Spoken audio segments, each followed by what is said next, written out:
Toddy, what's the news? There's a new gaming handheld to get excited about, and I don't mean the Switch 2.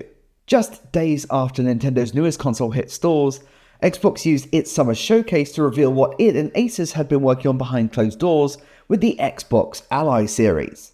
The Xbox Ally and Ally X are the first handhelds to boast a dedicated Xbox button and run on a stripped-back version of Windows that boots directly into a gaming-focused interface.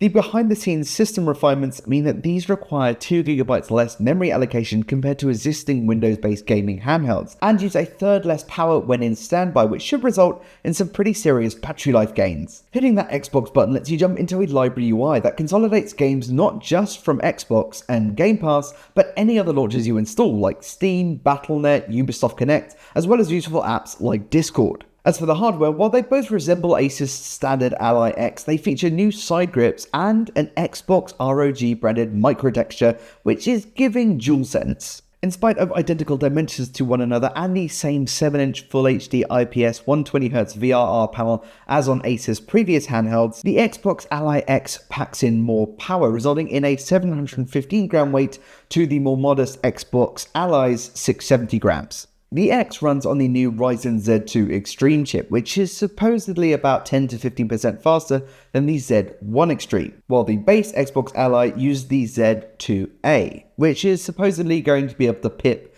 the Aerith chip inside the Steam Deck to the post. The Black Ally X also gets more and faster RAM at 24GB versus 16GB, twice the internal storage at 1TB, a larger 80Wh battery versus 60Wh in the standard white Ally, and one of its two USB-C ports supports USB 4 rather than both being USB 3.2 as on the base Ally. And the X also totes haptic impulse triggers too. Both have a general launch date of holiday 2025, with the Xbox Ally X expected to cost up to around $900. So what do you think? Are either of these handhelds likely to be your next portable gaming device of choice, or are you more likely to stick with something running on SteamOS or the new Nintendo Switch 2?